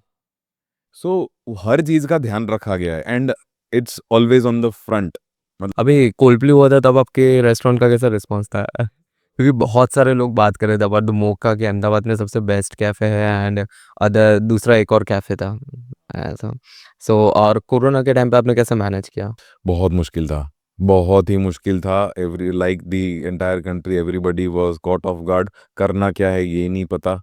There was a level of uncertainty where in business तो छोड़ो, ह्यूमन लाइफ की अनसर्टेनिटी थी, तो बिजनेस के ऊपर तो बिल्कुल ध्यान नहीं था। बट अनफॉर्चुनेटली वो जो पीरियड था ना, उसके अंदर मतलब दिल टूट गया था कि भाई अपने बिजनेस की हालत स्पाइडर के वेब दिख रहे हैं, रेस्टोरेंट्स बंद है because of the Covid norms. So it was very difficult, trying to contain your business, trying to control that the people do not, panic. First of all, you don't panic so that your people don't panic. So वो सब था। फिर आपको आपके लोगों को salaries देनी थी विदाउट बिजनेसेस। सो वो एक बहुत टफ टाइम्स था जहाँ पे पैसों की किल्लत ऑलरेडी है, but still you have to manage. So करना पड़ा, हर एक ने किया है, हर एक ने किया है, तो हमने भी कर लिया। We sailed through, and what a bounce back then. We just stayed persistent to our efforts, and whoever did that bounced back really well. वही आपका एक्सपीरियंस कैसा रहा ज़ोमैटो, स्विगी और वगैरह के साथ? आप उसके ऊपर लिस्टेड हो? हाँ हाँ हाँ, जोमेटो स्विगी को आज की डेट पे हिंदुस्तान में कोई इग्नोर नहीं कर सकता है, क्योंकि उन्होंने एक ऐसा टेक्नोलॉजी के साथ एक ऐसा एक कंस्ट्रक्ट क्रिएट कर लिया है कि there has to be every restaurant, most of them are listed. There still are restaurants which are not listed, but it's okay. It is a principal thing. They have their target audience, उनके पास है तो वो list नहीं कर रहे हैं, but majority जो भी relevant लोग हैं वो सब लोग लिस्टेड हैं और लिस्टिंग में कोई तकलीफ नहीं है। सो लिस्टिंग बहुत ज़रूरी है आपके रेस्टोरेंट्स के लिए। But how much as a restaurant, how much business are you generating via Swiggy and Zomato? That is a big question. Because the more business you give to your Swiggy and Zomato, the lesser EBITDA, lesser profitability you get because of the construct. So their commissions are high, their marketing ad tools are high. So it comes at a cost. How much is their commission like? See, it varies from 20% to 30%. If you are a national player, you will get it at a lower commission, and if you are a local player, you will get it at a higher commission. So it's the economies of scale. So I guess McDonald's and Burger Kings, the people who are having huge outlets might be at a lower commissions. आपको अभी क्या लगता है, ये ज़्यादा लोग अभी restaurant में आते हैं या ज़्यादा लोग अभी फूड घर पे मंगवाते हैं आपके रेस्टोरेंट से, as well as over the, अगर जो आप पूरा सिनेरियो भी देखो तो आपको क्या लगता है, लोग ज़्यादा घर पे खाना मंगवाना प्रेफर करते हैं या रेस्टोरेंट जाना ज़्यादा प्रेफर करते हैं? मैं ऐसा बोलूँगा कि दोनों तो चल रहा है, पर मज़ा तो आपको रेस्टोरेंट में ही आएगा। क्योंकि क्या होता है कि एक एम्बियंस होता है घर में, तो आपको ही सारी मेहनत करनी है प्लेटिंग वेटिंग की। और घर पे क्या होता है कि फूड थोड़ा सॉगी भी हो जाता है, वो हर कोई कस्टमर को पता भी है कि थोड़ा फूड सॉगी होने वाला है। पर वो क्या, एक कंफर्ट है। अगर if comfort is more important then you will get the food at home. But if you want to break your monotony of your routine, then you will have to go to a restaurant or a cafe. You have to dress up well and you have to, you have to live that. और उसी में ज़्यादा मज़ा है, और शायद इसीलिए restaurant ज़्यादा चल रहे हैं, क्योंकि वो डाइन इन का जो एक्सपीरियंस है, आप एंट्री से लेके एग्जिट तक, you are smiling, you are chatting, you are having good food. और अब क्या है, रेस्टोरेंट्स भी बहुत प्रोफाउंड हो चुके हैं, पहले जैसा नहीं रहा है। So there are, so many cuisines. There is Mexican, there is Italian, there is, Japanese. Which one do you like? See, I am a foodie totally. So I love all kinds of food. All food. But abhi mera recent love is sushi. Okay, nice. So I'm very fond of sushis right now. Sushis, then them dim sums, dumplings and all that. So ये सब अभी पसंद आने लग गया है, क्योंकि अब बहुत सारे अच्छे अच्छे प्लेयर्स बहुत अच्छे तरीके से देने लग गए हैं। शायद 5 साल पहले इतने सारे सुशी प्लेयर्स नहीं थे, बट अब इतने सारे हैं और इतने सारे ऑप्शंस हैं, तो अब मज़ा आ रहा है खाने में। So as an audience I am enjoying it, so might as well the people of Ahmedabad are also loving it. True, true, true. और अभी एक नया ऐप आया है जिसका नाम है स्विश, जो आपको है ना 10 मिनट्स में फूड डिलीवरी देता है, गारंटीड। अभी बैंगलोर और मुंबई की साइड बहुत ज़्यादा चल रहा है। और अगर जो आप स्विगी में अहमदाबाद में देखोगे तो स्विगी बोल्ट चलता है, जो आपको 10 मिनट्स में फूड डिलीवरी देता है। और उसमें बहुत सारे लोगों ने बोला है कि फूड इतना जल्दी अगर जो बन रहा है तो किस तरीके से कंडीशन में बन रहा है और other things. So what are your views on it? See, ये एक ट्रांजिशन है। फ्रेश इम्पोर्टेंट है, पर अपनी इंडिया की फूड इंडस्ट्री का जो कॉन्स्ट्रक्ट है ना, वो फ्रोजन में जा चुका है, बिलीव इट और not. True. Harsh reality is के आपकी रेस्टोरेंट में प्याज टमाटर रोज आ रहे हैं, बट आपकी कुछ चीज़ें फ्रोजन होंगी। फ्राइज फ्रोजन है, चीज़, बहुत सारी प्रोसेस्ड फूड्स है जो फ्रोजन आती है, और वो आपको कंज्यूम करना ही होगा क्योंकि उसके ऑप्शन नहीं है। अब बात आती है 10 मिनट डिलीवरीज। सो ये थोड़ी डरावनी चीज़ भी है, क्योंकि फूड एक ऐसी चीज़ है जिसको टाइम तो लगता है, बट अब ये होगा, because comfort and convenience is prime. And इसी वजह से Amazon, big basket, Zepto, Swiggy, Instamart, Blinkit, ये सब इसीलिए वर्क कर रहे हैं बिकॉज कस्टमर को कन्वीनियंस चाहिए। 10 मिनट में अगर वो ग्रोसरीज या घरेलू चीज़ें दे रहे हैं, अभी तो रेस्टोरेंट सप्लाईज भी हो रही है. Zomato Hyperpure has nailed it. They have created that, you know, model for the restaurants, that they are supplying restaurant supplies in a such a beautiful manner hmm, at a very cost effective hmm. place. आप उसको use करते हो वो services को? जी, हम लोग use कर रहे हैं. Zomato Hyperpure अभी अच्छे प्राइस पे दे रहा है, इसलिए हम यूज़ कर रहे हैं. अच्छा, और हाँ, कोई है प्लेयर मार्केट में दूसरा? है ना? लोकल प्लेयर्स हैं. ओके, क्योंकि ये वाली चीज़ें एज़ अ कस्टमर को पता नहीं होती है, but as a restaurant owners को ही पता होती है। नहीं, ज़ोमैटो हाइपरप्योर भी है और ज़ोमैटो हाइपरप्योर जैसे लोकल प्लेयर्स भी है. हाइपर प्योर सर क्या है बेसिकली? हाँ, मैं ना आपको एक थोड़ा ब्रीफ दे देता हूँ रेस्टोरेंट्स का, उसके बाद मैं आपके क्वेश्चन पर आता हूँ. It will justify. सो एक रेस्टोरेंट के लिए प्रॉफिटेबल होना सबसे ज़रूरी है, तभी जाके बाहर से पैसा नहीं डालना पड़ेगा आपकी रेस्टोरेंट चलाने के लिए. सो अब रेस्टोरेंट में क्या होता है कि आपकी इन्वेंट्री कितनी है, आपका वर्किंग कैपिटल कितना है. अगर आपने आपकी रेस्टोरेंट में बहुत सारा परचेज करके रखा हुआ है, तो आपको वेंडर्स को उतना पेमेंट करना पड़ेगा.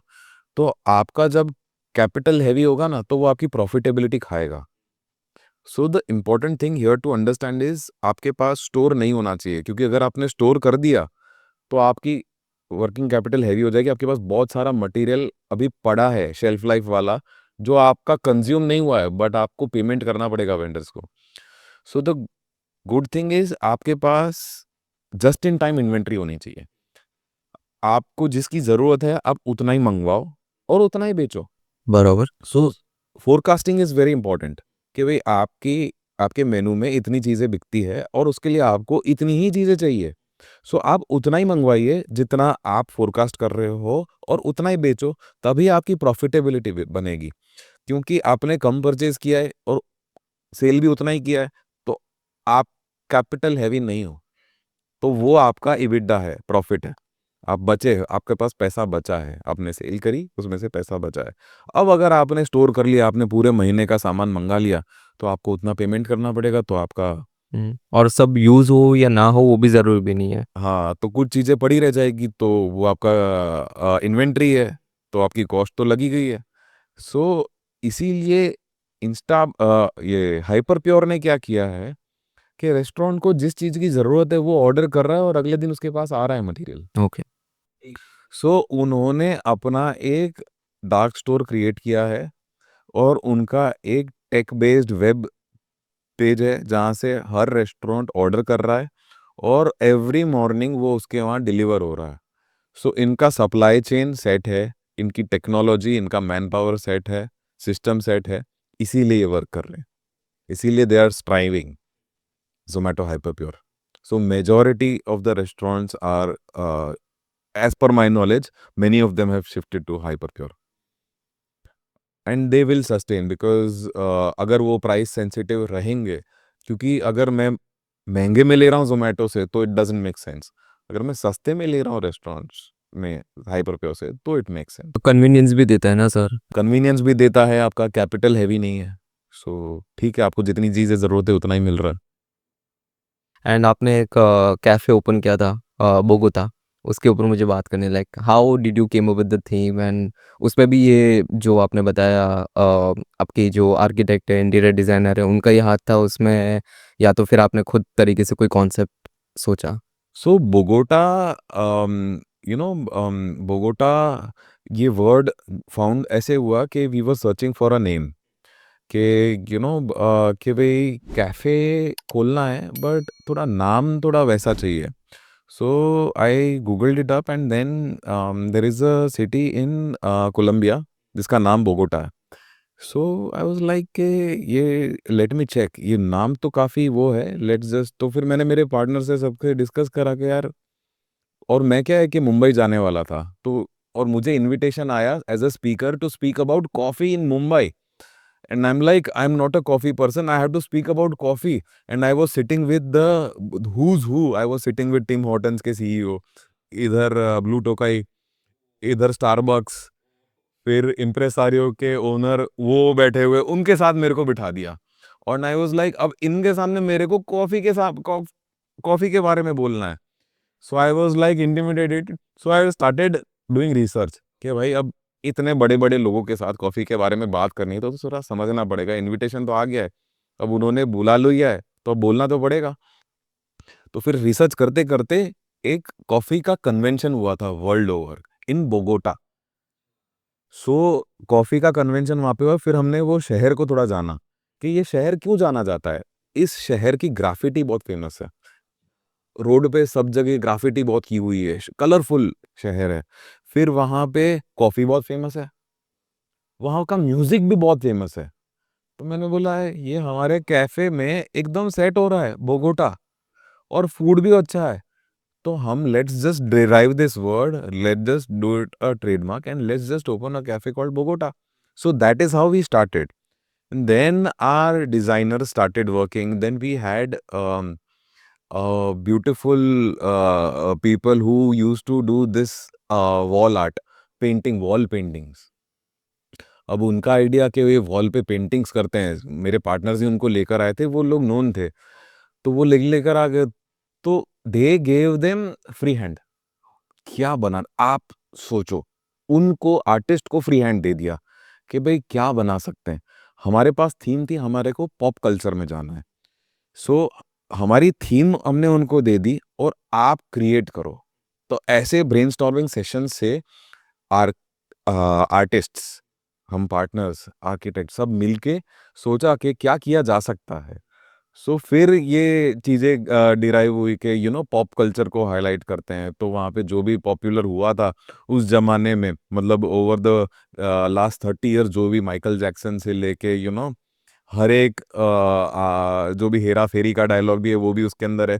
तो वो फिर हमने लाइट के साथ उसको इल्यूमिनेट कर दिया, तो वो एक बहुत क्रेजी वाइब हो गई, गोवा टाइप वाइब वाइब हो गई वहाँ पे। और फिर वो रील्स वायरल हो गई। अब मैं वापस से वो चीज़ करना चाहूँगा तो वो वर्क नहीं करेगी। सो अब किस्मत का भी साथ था, एक करेक्ट इंटेंट था, लोग भी अच्छे जुड़े थे, और ये सब चीज़ें हो गई। सो that is how it happened. और जितने भी अभी बिजनेसेस आप कर रहे हो, जितने भी रेस्टोरेंट्स है, उसमें आपका रोल क्या रहता है? सी मेरा रोल काफ़ी वेरी करता है, बहुत सारे बिजनेसेस है ग्रुप में, but my core competence is about the casual dine business. So UFC है, सैलेडिफिक है, ये मेरे पार्टनर्स देखते हैं, और दूसरे भी ब्रांड्स हैं, करीज हैं, बोगोटा है, तो ये सारे मेरे पार्टनर्स देखते हैं। मेरा मेरा रोल मोका एंड अभी जो एफ्रो हाउस आ रहा है उस तक सीमित है। So at the end of the day इसका अकाउंट्स, फाइनेंस, ये सब वो सब मैं देखता हूँ। And plus we get these reportings from our staff, how is it doing. We sit at the outlets, we ensure that everything is being done correctly, ensuring we do not have any negative feedbacks अगर आते हैं तो how did we do the guest recovery. We ask our managers कि अगर इसने एक negative review डाला है गूगल पे या जोमेटो पे, so what action did we take, how did we try to get that guest back to our premises. क्योंकि नेगेटिव फीडबैक बहुत कंस्ट्रक्टिवली लेना होता है।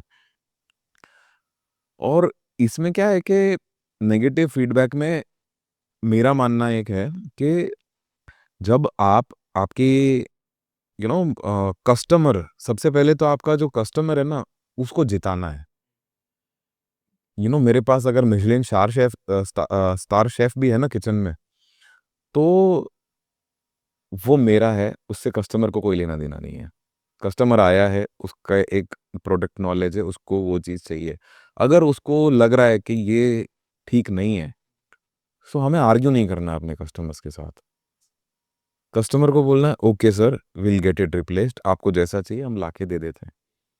ये बोलना उचित नहीं है कि सर ये ऐसा ही आता है, ये करेक्ट है। ऐसा नहीं करना चाहिए, क्योंकि क्या होता है कि गेस्ट को जिताना बहुत इंपॉर्टेंट है। वो 5,000 रेस्टोरेंट छोड़कर आपकी प्रेमाइसेस पर आया है, और कस्टमर को जिताओगे तो आप ऑलरेडी जीत रहे हो। तो as a restaurant you should never argue with your customers, you should accept even if you are right. So right now it's not about being right every time, You have to be rich. Okay, sir. Let me just get it done correctly, even if it is correct.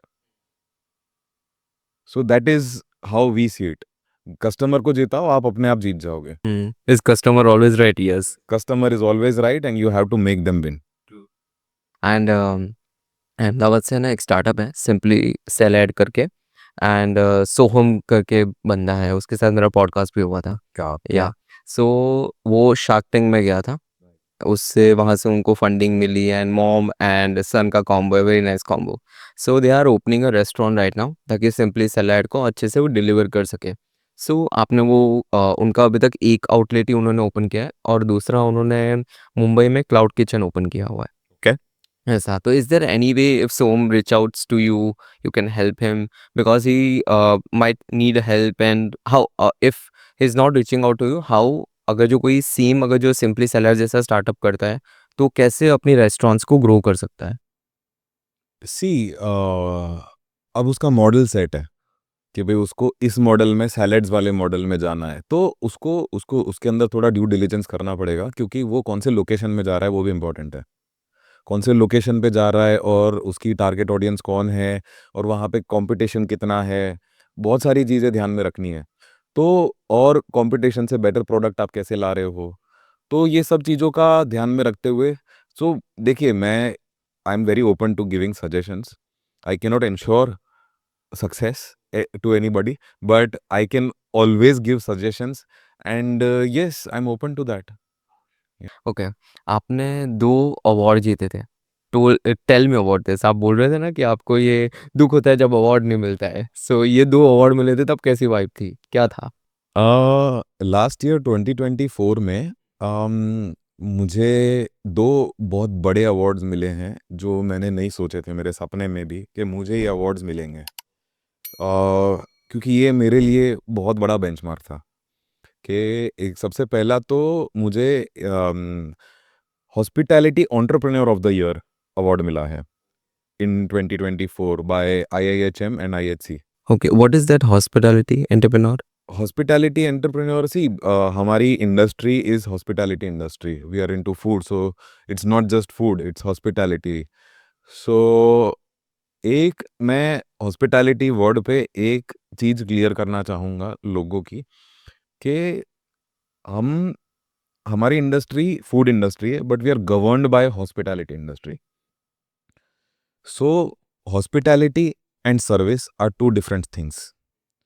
Service is I have paid you, you give me that service.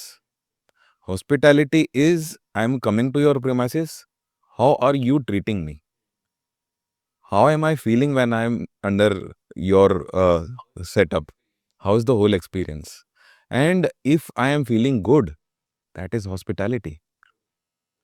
So हमें as a business सिर्फ service नहीं देनी है, हमें hospitality भी देनी है. लोगों को ऐसा फील करवाना है कि ये आपकी जगह है, ये मेरी जगह पे आप आए हैं, ऐसा नहीं फील करवाना है. आप आपकी जगह पे आए हो, ये फील करवाना है. और अगर आपने वो फील करवा दिया, तो आप उनकी वे ऑफ लाइफ में आ जाओगे. सो वो जहाँ पे भी होंगे वो आपके पास आएंगे और अपने लोगों को लेकर आएंगे. सो हमारा सक्सेस शायद इसीलिए है कि हम इसमें सक्सेसफुल हुए हैं, लोगों को ये अपनी जगह बनाने में. ट्रू, हॉस्पिटैलिटी अवार्ड इसलिए आपको मिला. ट्रू. ये मतलब आई डोंट नो इसलिए मिला है कि नहीं, बट ये चीज समझना जरूरी है. पूरा अपना एक्सपीरियंस बहुत अच्छा दिया होगा डेफिनेटली. हाँ, तो जब आप एक्सपीरियंस अच्छा देते हो तो आपको फिर रेम्यूनरेट भी किया जाता है. तो ये hospitality entrepreneur of the year award मिला है, जो मेरे लिए बहुत बड़ी चीज़ थी, क्योंकि मैं मल्टीपल बिजनेसेस में हूँ. सो इसीलिए एक तो हॉस्पिटैलिटी और सबसे बड़े, उससे भी बड़ा एक अवार्ड है टाइम्स फूड अवार्ड का, रेस्टोरेंटियर ऑफ द ईयर. ओह. ये अवार्ड मेरे को लास्ट ईयर मिला, एंड वो मेरे लिए बहुत बड़ा सरप्राइज था. क्योंकि देखिए, टाइम्स फूड अवार्ड्स इंडिया का सबसे रेलेवेंट अवार्ड सेरेमनी है. ये वो अवार्ड है जो पैसों से नहीं खरीदे जा सकते, जहाँ तक मुझे पता है. सो और इसीलिए इसका रिकग्निशन बहुत इम्पोर्टेंट है मेरे लिए. बाकी बहुत सारे अवार्ड्स हैं, बट ये एक ऐसी अवार्ड है जहाँ पे एक पैनल होती है, और आपका काम देखा जाता है, आपकी ऑडियंस देखी जाती है, आपका एक्सपीरियंस देखा जाता है। तो बहुत सारे फैक्टर्स हैं जिसके जिसको जिसको मतलब पूरा क्रिटिसिज्म के साथ देखा जाता है और फिर आपको अवार्ड मिला जाता है। सब कुछ नाप-तोल के आपको 100% किया जाता है, ट्रू। तो जब जब ऐसा अवार्ड मिलता है तब आपको खुशी होती है कि हाँ, यार कुछ किया है जीवन में, तब जाके हुआ है। तो इसीलिए ये 2 अवार्ड मेरे लिए 2024 बहुत ही ज़बरदस्त रहा है और that has given me more momentum to work harder so that we do more good things in life. या और कोई एक मेमोरेबल इंसिडेंट आप बता रहे थे अबाउट द चॉकलेट का एक फ़ोटो आपने डाला था एंड दैट गॉट वायरल और something. Oh! What was that? One fine day I was Google page 2016 17 के आजू बाजू की बात होगी। गूगल पेज मैं ठीक कर रहा था, मोका सीजी रोड का ठीक कर रहा था। तो एक रात है ना, मुझे बस नींद नहीं आ रही थी, बस मेरे बिजनेस के ख्याल चले जा रहे हैं माइंड में और मैं सोच रहा हूँ यार क्या करूँ। तो गूगल का पेज ओपन किया और उसके अंदर एक ऑप्शन था, पोस्ट आइटम, वो फ्री था। तो मैंने उसके अंदर सिर्फ अपनी चॉकलेट एवलांच जो हमारा सिग्नेचर डिज़र्ट है सदियों से, उसकी एक अच्छी इमेज जो हमारे कस्टमर ने खींची हुई थी, उसकी इमेज गूगल पे थी, तो वो मैंने कॉपी करके वहाँ पे डाल दी और मैं रात को सो गया। अगले दिन से for the next 3 days every evening और during the day also there was a certain crowd who was just coming to just want that कि मुझे वो वाला डिज़र्ट चाहिए, यूँ। उसको उनको नाम नहीं पता है कि इसको चॉकलेट एवलांच बोलते हैं। और वो प्रोडक्ट के अंदर ice creams, chocolates, chocolate mousse, chocolate this, chocolate mudslide सब कुछ है अंदर। तो वो डिश एकदम से वायरल हो गई गूगल पे और मेरा किचन का स्टाफ भी बाहर लाइव किचन में आ गया है और उस दिन 45 टू 48 एवलांचेस बिके हैं। मतलब सारा का सारा स्टाफ किचन हॉट किचन बंद हो गया है, सिर्फ एवलांच बिक रहे हैं। हर कोई एवलांच ही बना रहा है।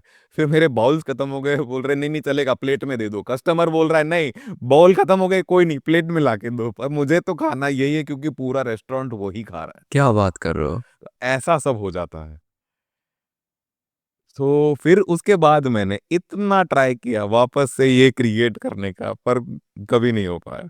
क्या बात कर रहे तो हो? कभी-कभी क्या होता है कि ये सोशल मीडिया के कुछ एनालिटिक्स वर्क कर जाते हैं और फिर वही चीज़ वापस करने की कोशिश करते हैं, वो वर्क नहीं करती।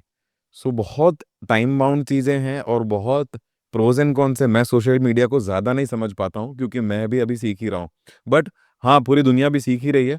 बट ऐसा हो जाता है कभी-कभी, कोई चीज़ वायरल हो जाती है और कोई चीज़ आपकी मेहनत के बाद भी वायरल नहीं होती। बट डू यू थिंक कि वो जो वायरल हुआ, ठीक है? उसमें वो जो आपके कस्टमर का इमेज था, उसका बहुत बड़ा रोल प्ले होगा। मुझे पर्सनली ऐसा लग रहा है। अगर जो आप सेम इमेज अगर जो वापस ऐसा कोई क्लिक आपको कोई हो उसके जाता है बाद मैंने खुद ने इतने सारे उसी एंगल से फ़ोटो खींच के डालने की कोशिश करी है। चॉकलेट वाले के चॉकलेट और उसके जैसे और भी प्रोडक्ट्स लॉन्च किए कि हाँ, लोगों को ये पसंद आ रहा है तो मैं इसी के अंदर और इनोवेशन करता हूँ, तो वो भी वर्क नहीं किया और आज भी वही वर्क कर रहा है जो पहले कर रहा था। हाँ, ओके, ओके। अब है ना अपना रैपिड फायर है, ठीक है? आपको दोनों में से एक दो ऑप्शन दूँगा आपको, उसमें से एक आंसर आपको बोलना है। सो बूटस्ट्रैप या funded? Bootstrapped, okay. Fixed schedule या flexible hours? Flexible hours, okay. Italian या मेक्सिकन? इटालियन। क्या बात है। मोक्का और afro house? Oh! Difficult one मौका। Nice, nice, nice. Cloud kitchen या physical restaurant? Physical restaurant, fine dining और कैजुअल ईट्स? Casual dining. आपका फेवरेट। ट्रू। Okay, okay. अब मुझे ना आपके साथ है ना इन्वेस्टमेंट के ऊपर बात करनी है। So you have been like 10 years, बहुत सारा पैसा बनाया भी होगा, बहुत सारी जगह पे इन्वेस्ट भी किया होगा। सो अगर जो कोई इंसान रियल एस्टेट, गोल्ड और स्टॉक्स, उसमें से अगर जो कोई इंसान इन्वेस्ट करना चाहता है, तो what would be the best investment from your point of view? Real estate, gold और स्टॉक्स। अम, सी देखिए, ये इसका डायरेक्ट क्वेश्चन का आंसर देना तो मुश्किल रहेगा क्योंकि होता क्या है कि हर पर्सन का कहाँ से आ रहा है वो भी इम्पोर्टेंट है, क्योंकि अगर मेरे लिए what is right for me might not be right for you. Entry कौन से टाइम पे ले रहा है वो भी इम्पोर्टेंट है। अब गोल्ड ऑल टाइम हाई चल रहा है, real estate all time high चल रहा है, इक्विटी भी अभी थोड़ा डिप हुआ है, तो it's a good time to enter. So आपकी वेवलेंथ क्या है, आपका बैंडविड्थ कितना है, आप कितना टाइम के लिए उसको होल्ड करना चाहते हो, आपका लॉन्ग टर्म विजन है, शॉर्ट टर्म विजन है, हाँ, और आप क्या करना चाहते हो इस इन्वेस्टमेंट से, आपका पर्पस क्या है। तो ये बहुत सारी चीज़ें वेरी करती है इन तीनों के अंदर, या फिर किसी भी इन्वेस्टमेंट में। So it's not about gold, equity या फिर real estate. It is about where you're coming from, what you want to do, and then choosing the right product mix for you. आपने अभी तक तीनों में से एक बार तो किसी ना सब में एक-एक एक्सपीरियंस लिया होगा। सबसे आरओआई आप अच्छा आपको किसमें मिला? इन तीनों में से इक्विटी। मैं खुद दूसरी बार ऐसा किसी ने बोला है इक्विटी के ऊपर कि नाइस। ओके। नहीं, मतलब रियल एस्टेट में भी मिलता है, बट रियल एस्टेट बहुत अच्छी चीज़ है, और गोल्ड में भी मिलता है, but at the end of the day when we speak about percentages, so then equity has that, वो it's about timing, luck as well. So for me luck might have worked, and कभी कभी ऐसा भी होता है कि आप you exit and then it shoots. So in equity you should not exit. If you are inside the boat, only then you will be able to enjoy the waves. So entry and exit should not be that buying, selling. See, मेरा ऐसा मानना है, trading will keep you busy. Investing will make you rich. So equity में भी अगर आप खरीद के बेच रहे हो तो शायद आप वो वेव मिस कर दोगे, बट अगर आप इन्वेस्टेड हो अप्स एंड डाउन्स में, तो आपके चांसेस ज़्यादा है वेव को राइड करने के। क्रिप्टो में इन्वेस्ट किया था? नहीं। नहीं किया। बट मेरे लोगों ने किया हुआ है तो मैं इनसाइट्स लेते रहता हूँ ओके। अब आते हैं आपकी एडवाइसेस और रिग्रेट्स वाले पार्ट के ऊपर। Do you have any regrets till now? Many regret तो होंगे ही ना, क्योंकि क्या है कि हम सीख रहे हैं, और being a first generation entrepreneur there is no hand holding from above, you know it's difficult when you do not have a person in the industry to guide you. हाँ, हमारे में है, बट जो कुछ लोगों को बेनिफिट मिलता है, अगर आप कंपेयर करते हो तो वो बेनिफिट नहीं मिल रहा है आपको। तो ऐसा मेरा मानना है। तो मुझे लगता है कि हमारे पास वो गाइडिंग फोर्स इतनी नहीं है, क्योंकि हम तो ठोकर खा खा के सीख रहे हैं।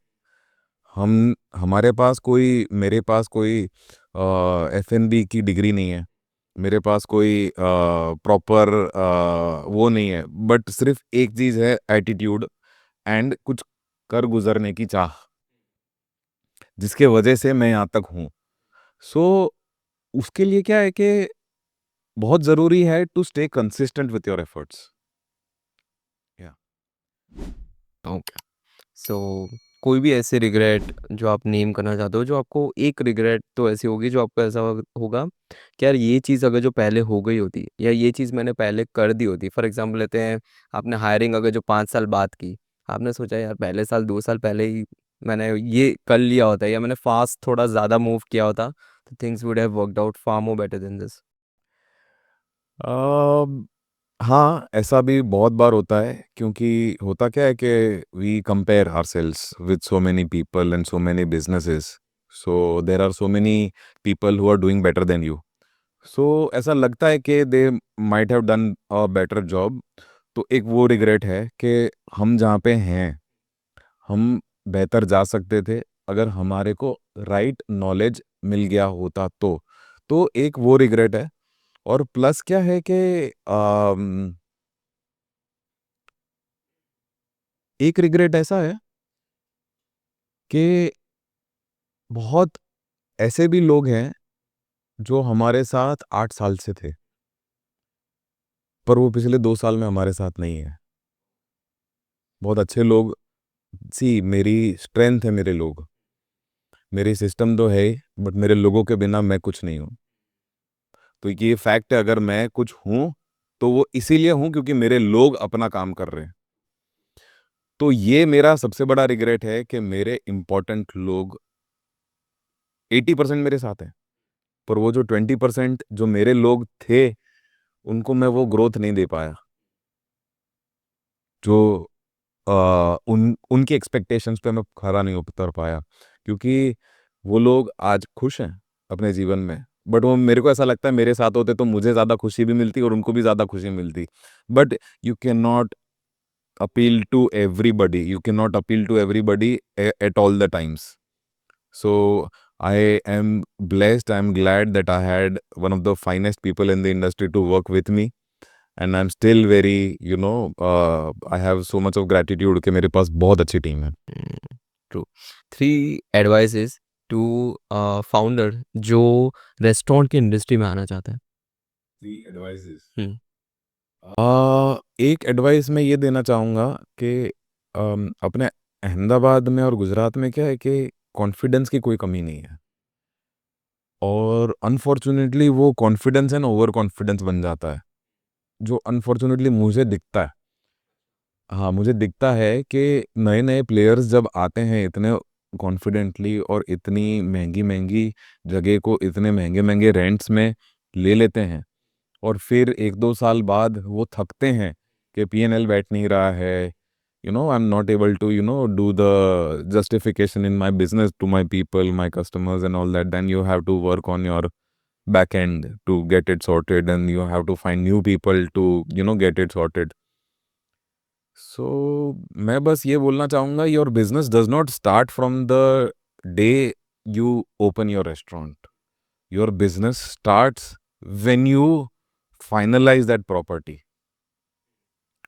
आपका फिट आउट्स जिस दिन से स्टार्ट होता है ना, उसके पहले से आपका बिजनेस स्टार्ट हो जाता है, क्योंकि क्या है कि वो कॉन्स्ट्रक्ट तो बन गया, आपको कितना रेंट पे करना है। और रेंट क्या है कि इतना हावी होता है ना हर बिजनेस पे, हर फूड इंडस्ट्री के बिजनेस पे, कि वो तो आपको first every 1 to 5 of every month you have to pay that rent. So वो तो सबसे पहले चंक चला जाता है। सो पहली मैं एडवाइस मैं ये दूंगा लोगों को कि हावी रेंट्स पे मत जाना, even if it is the world's best premise. Do not go with heavy rents. That will eventually kill you or your business. So make your business a very light model, so that even if you need some money to market yourself, or you want to do some R&D, you want to do something events at your place, you have something with you. So एक rents का थोड़ा ध्यान रख के काम करें, क्योंकि इससे क्या होता है कि इंडस्ट्री पे असर आता है। अब जो जगह 100 रुपए पर स्क्वायर फीट में जानी चाहिए, वो 150 रुपए पर स्क्वायर फीट में जा रही है। क्यों? क्योंकि इसने साहस कर लिया। सो वो रियल एस्टेट की वो बूम कर ही रहा है, क्योंकि इस ये नहीं ले रहा। अब प्रॉपर्टी अच्छी है तो ये तो ले ही लेगा इतने में, पर मार्केट तो 100 का है। सो ऐसा भी होता है। सो मैं बस ये बोलूँगा कि फूड इंडस्ट्री में क्योंकि इतने ज़्यादा लोग आते हैं, तो थोड़ा नेगोशिएट करो। वो बहुत इंपॉर्टेंट है, क्योंकि आपके पास बाद में नेगोशिएट करने के लिए ज़्यादा कुछ बचेगा नहीं when you start your business, then you are at the receiving end. So when you start, do not go for heavy rents. एक ये इंपॉर्टेंट है। और फिर when you are creating something, restaurant बना रहे हो, तो आप पॉकेट्स मत बनाओ, छोटे छोटे पॉकेट्स। उससे क्या होता है कि आप लोगों को डिस्क्रीट एरिया तो बना देते हो, बट आपकी मैन पावर ज़्यादा लगती है, इस पॉकेट के लिए अलग, इस पॉकेट के लिए अलग। और होता क्या है कि रेस्टोरेंट्स में लोग क्यों जाते हैं? People want to be seen, people want other people to look at them. लोगों को लोग इसीलिए तैयार होकर जाते हैं, फोटोज इसीलिए खींचते हैं, क्योंकि people want that break, people want that acknowledgement and affirmations कि मैं कैसा लग रहा हूँ, या मैं कैसी लग रही हूँ। इसीलिए they get well dressed and go to restaurants, so that they get that feel good factor कि मैं यहाँ पे रेडी होकर आया हूँ, और फिर वो पोस्ट करते हैं सोशल मीडिया में। So people do not want to be discreet in the restaurants. लोगों के साथ आप देखेंगे बड़ी-बड़ी रेस्टोरेंट्स जहाँ पे बहुत सारे लोग बैठे हैं ना, वहीं पे लोगों को बैठना है। भले ही टेबल नहीं मिल रहा है, नहीं हम वेट कर लेंगे, पर हमें बैठना तो वहीं पर है। क्यों? क्योंकि वहीं पे वाइब बन रही है। भले ही जगह कम है, कोई नहीं सिकुड़ के बैठेंगे, बैठेंगे तो इधर ही। तो वहाँ पे मज़ा आएगा। अब आपने उनको उस बड़े लार्ज एरिया में जहाँ पे इतने सारे लोग 100-200 लोग बैठे हुए हैं, फिर आप बोलोगे आप यहाँ पे बैठ जाओ, जहाँ पे हाँ, छोटा-सा 10-20 लोग ही बैठे। वाइब नहीं आ रही, क्योंकि वाइब वहाँ है, माहौल वहाँ बना हुआ है। वहाँ म्यूज़िक है, वहाँ पे लोग हैं, हँस रही है पब्लिक, एन्जॉय कर रही है। तो ये मैं एक सजेशन दूँगा कि people want to be seen. People लोगों को एक-दूसरे को देखना है यार, एक ब्रेक के लिए आ रहे हैं लोग। So that is how it should be, large spaces where और फिर उसके आपके ऑपरेशनल एक्सपेंसेस भी कम हो जाते हैं। क्योंकि इजीली सब लोग मूव हाँ, कर सब पाते लोग हैं। एक-दूसरे को देख पा रहे हैं। अब आप छोटे पॉकेट में 4 टेबल है, वहाँ के लिए एक सर्वर रखा है और एक सर्वर वो 4 टेबल के बदले 8 टेबल्स देख पा रहा है, 10 टेबल देख पा रहा है। तो वो एक बैकएंड प्रोसेस के लिए भी एक कंफर्टेबल रेस्टोरेंट के लिए भी अच्छा है कि वो इतने सारे टेबल्स देख लेता है। सो वो एक है। तो ये मेरी सेकंड एडवाइस होगी कि रेस्टोरेंट्स को थोड़ा क्या है कि वैसे ओपननेस चाहिए, तब जाके वो माहौल बन सकता है एम्बियंस में। और तीसरी एडवाइस ये दूंगा कि अपने विजन के साथ कॉम्प्रोमाइज ना करें। अपना विजन क्लियर रखो कि what you want to do. Please be very clear in what are your negotiables and what are not your negotiables. Once that's clear, everything that might be in your favor and might not be in your favor, you will be very clear। Clarity मिल जाएगी। Clarity important है। हम सब जीवन में clarity ही खोज रहे हैं। बिल्कुल।